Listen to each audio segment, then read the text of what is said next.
Hey, so today's conversation is about perspectives.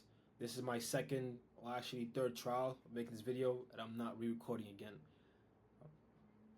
Once again, as I state in my previous videos, I don't have a course to sell. I don't have a cult that I'm cultivating. Neither do I have a following that I want to amass. My goal for these videos is to increase and become more efficient when it comes to speaking and being able to convey a message, which I'm obviously kind of doing the opposite of right now. With that being said, like I said, today's conversation is about perspectives, not about business. And when I say perspective, because the English language is so broad and everyone has their own definition for the same word a lot of times. In this case, when I say perspective, I'm just referring to the way everybody else sees the world, which is what everybody should think perspective means anyway. But these perspectives that we all have is different. And these differences in opinions and the way we see things, I believe, is the root cause for all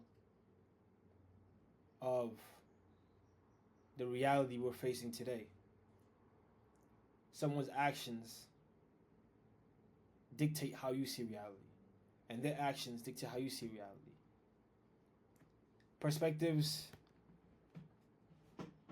a lot of us have perspectives that we don't know where they came from. We have perspectives that we assume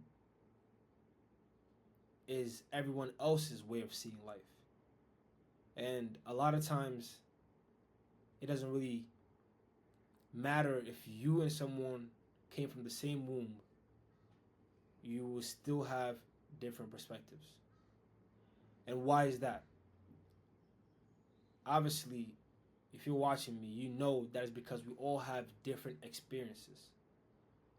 We all translate reality in different ways because of the way it was showcased to us before we could think. A lot of us live reality based off of what someone transmitted to us. A lot of us live in a box that was created for us. A lot of us have limitations in life that were set not by us, but by our environment. What we ate, what we drank, what we saw, how we slept, our neighborhood. And all of this, without doubt, is the reason why we have different perspectives. Is the reason why someone believes something that's more expensive is more quality. Is the reason why you consider big eyes ugly and someone considers them pretty. And perspectives are always subjective. Where am I leading to this? Where am I leading with this? I'm not leading anywhere with this. I'm just having a conversation. And perspectives change depending on the information you input.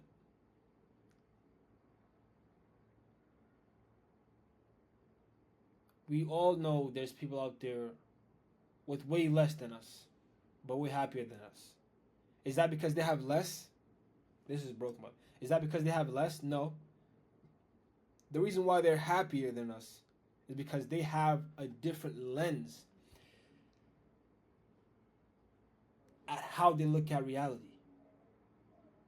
Your success is not their definition of success. Building your startup, raising capital, giving equity, going public, that's not their definition of success.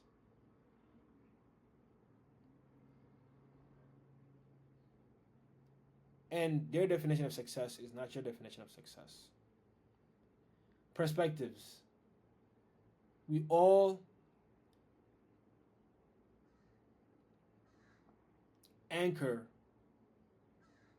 or we all give ourselves a realistic goal depending on what previous people have done or what current people are doing. And the truth of the matter is, no one truly knows how far they're going to go with their plans. No one truly knows if what they're doing is actually the right path. Because think about it. The only way you know what a standard is, the only way you know right now what's acceptable is because someone taught you or you've seen multiple times what society deems acceptable. So that in itself, your reality is questionable. Which brings me to why I have an open-minded perspective when it comes to reality. I believe, as a human being, obviously, if you don't know, I'm a Muslim. And Islam is how I perceive life. Islam, to me, is not a religion that people depend on for hope. No. It's a religion that gave me eyesight. It's a religion that made me think. It's a religion that made me become more open-minded. Not to my values, but to understanding other people and being able to live with them and accommodate to their needs, whilst also making sure I adhere to my beliefs, which is what? Not associating anybody in worship with God, being nice to my parents, nothing but the nice, being nice to my relatives, being nice to my neighbors, my far neighbors, help people out, and so on and so forth. All that I just said to you right now, it gives one common theme.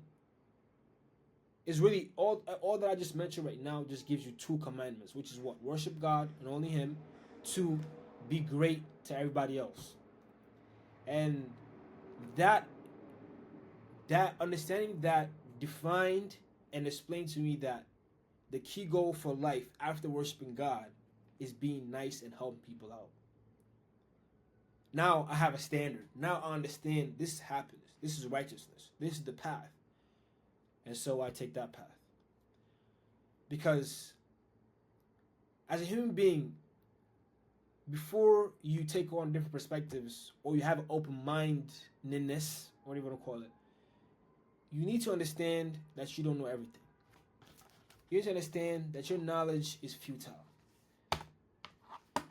The same way people thought that germs were airborne, came to realize it was actually from hands going to people's mouths, which caused people to die and stuff like that. Those people that assumed germs were fake, those people that assumed evolution wasn't realistic, those are the same people that are then proved wrong by other human beings that, oh, germs really do exist. Evolution doesn't exist. Depending on where you live, you will adapt and change, or you will die. Any species will do or die. So if their beliefs and their perspectives were shattered by other human beings, then what makes you think that the life you're living right now, the cultural beliefs, the way you perceive reality, what makes you think that's not wrong? Human beings are great.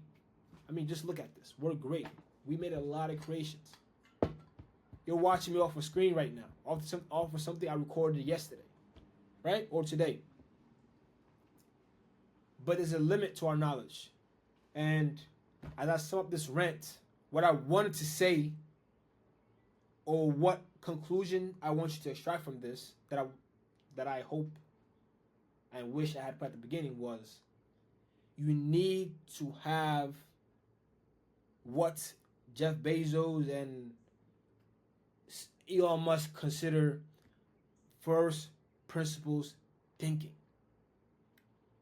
Which is what I just explained right there was just a version of me explaining to you what first principles thinking really is. Come to reality. Question this. Why is this way? And that's one of the reasons why I love Islam, by the way, because in the Quran, our holy book, it says,